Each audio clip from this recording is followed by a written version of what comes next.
नमो भगवते वासुदेवाय। नमस्कार भक्तों, आप सभी को कृष्ण पक्ष की रमा एकादशी की हार्दिक शुभकामनाएं।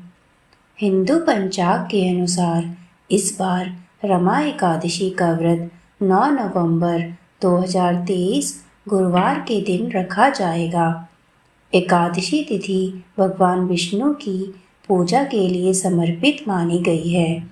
प्रत्येक वर्ष कार्तिक मास के कृष्ण पक्ष की एकादशी को रमा एकादशी का व्रत किया जाता है। यह एकादशी दिवाली के ठीक पहले पड़ती है।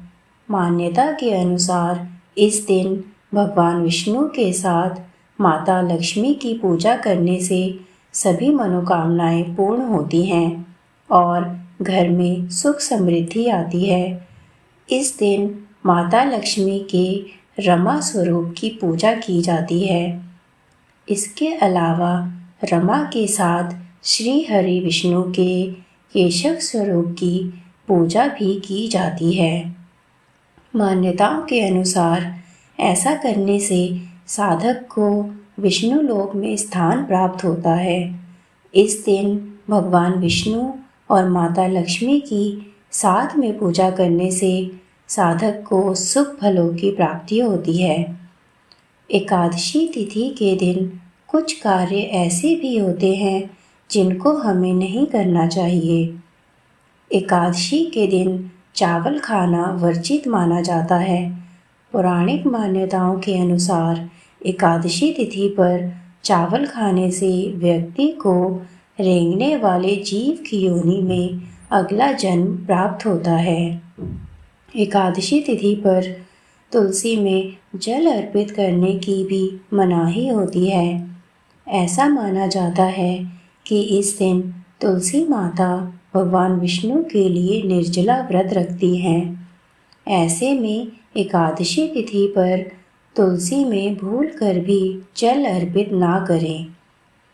हिंदू पंचांग के अनुसार इस बार कार्तिक माह के कृष्ण पक्ष की रमा एकादशी तिथि 8 नवंबर 2023 को सुबह 8:23 पर शुरू होगी और अगले दिन 9 नवंबर 2023 को सुबह 10:41 पर समाप्त होगी। ऐसे में उदया तिथि के अनुसार इस बार रमा एकादशी का व्रत 9 नवंबर 2023 गुरुवार के दिन रखा जाएगा। रमा एकादशी व्रत पारण का शुभ समय। रमा एकादशी का व्रत पारण 10 नवंबर 2023 को सुबह 6:39 से सुबह 8:50 के बीच करना शुभ रहेगा। चलिए जानते हैं रमा एकादशी का महत्व। कार्तिक माह में पड़ने वाली रमा एकादशी के व्रत को समस्त पापों को नष्ट करने वाला माना जाता है। मान्यता है कि इससे ब्रह्म हत्या जैसे महापाप भी दूर होते हैं। वहीं सौभाग्यवती स्त्रियों के लिए यह व्रत सुख और सौभाग्यप्रद माना गया है। इसके साथ ही रमा एकादशी के दिन गीता का पाठ करने का खास महत्व बताया गया है। इस दिन भगवान विष्णु की विशेष पूजा की जाती है और अगले दिन मंदिर में जाकर पूजा दान देने से अक्षय फल की प्राप्ति होती है। तो चलिए शुरू करते हैं रमा एकादशी व्रत कथा। पौराणिक युग में मुचकुंद नामक प्रतापी राजा थे। उनकी एक सुंदर कन्या थी जिसका नाम चंद्रभागा था। इनका विवाह राजा चंद्रसेन के बेटे शोभन के साथ किया गया। शोभन शारीरिक रूप से अत्यंत दुर्बल था तथा भूख को बर्दाश्त नहीं कर सकता था। एक बार दोनों मुचकुंद राजा के राज्य गए। उसी दौरान रमा एकादशी व्रत की तिथि थी। चंद्रभागा को यह सुन चिंता हो गई क्योंकि उसके पिता के राज्य में एकादशी के दिन पशु भी अन्न नहीं खा सकते थे, तो मनुष्य की तो बात ही दूर रही। तब उसने यह बात अपने पति शोभन से कही और कहा, अगर आपको कुछ खाना है तो इस राज्य से दूर किसी अन्य राज्य में जाकर भोजन ग्रहण करना होगा। पूरी बात सुनकर शोभन ने निर्णय लिया कि वह रमा एकादशी का व्रत करेंगे और सब ईश्वर पर छोड़ देंगे। रमा एकादशी व्रत संकल्प प्रारंभ हुआ। शोभन का व्रत बहुत कठिनाई से बीत रहा था। व्रत होते होते रात बीत गई और शोभन ने प्राण त्याग दिए।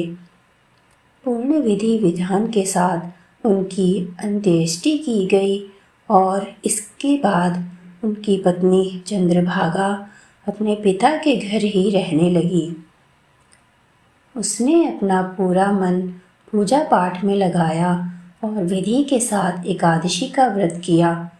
दूसरी तरफ शोभन को एकादशी व्रत का पुण्य मिलता है और वह मरने के बाद एक बहुत भव्य देवपुर का राजा बनता है, जिसमें असीमित धन और ऐश्वर्य होता है। एक दिन सोम शर्मा नामक ब्राह्मण उस देवपुर के पास से गुजरता है और शोभन को देख पहचान लेता है और उससे पूछता है कि तुम्हें कैसे यह सब ऐश्वर्य प्राप्त हुआ। तब शोभन उसे बताता है कि यह सब रमा एकादशी का प्रताप है, लेकिन यह सब अस्थिर है। कृपा कर मुझे इसे स्थिर करने का उपाय बताएं। इसके पश्चात सोम शर्मा उससे विदा लेकर शोभन की पत्नी से मिलने जाते हैं और शोभन के देवपुर का सत्य बताते हैं। चंद्रभागा यह सुन बहुत खुश होती है और सोम शर्मा से कहती है कि आप मुझे मेरे पति से मिलवा दो।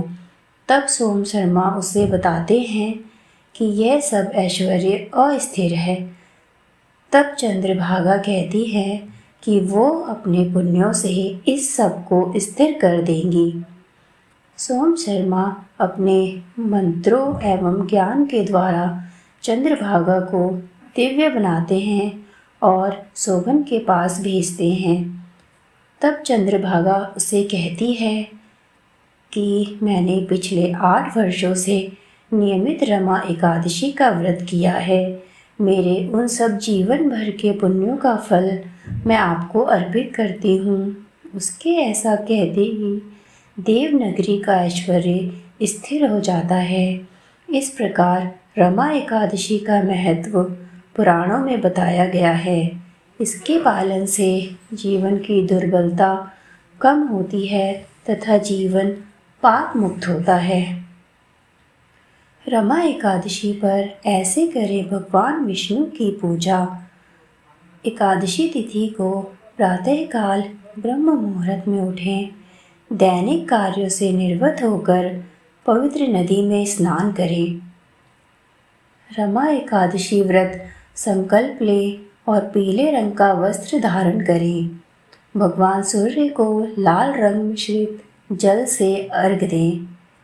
पूजा गृह में भगवान विष्णु और माता लक्ष्मी की प्रतिमा स्थापित करें। कलश स्थापित करने के बाद विधिवत भगवान विष्णु की पूजा करें। भगवान विष्णु को पीले रंग का फल फूल केसर मिश्रित खीर अर्पित करें। आखिर में विष्णु चालीसा का पाठ कर आरती करें। आशा करती हूँ कि आपको मेरे द्वारा दी गई जानकारी पसंद आई हो। अगर हाँ तो वीडियो को लाइक और चैनल को सब्सक्राइब करें। साथ ही बेल आइकन को दबाना ना भूलें। ओम नमो भगवते वासुदेवाय। श्री कृष्ण गोविंद हरे मुरारी। हे नाथ नारायण वासुदेवाय।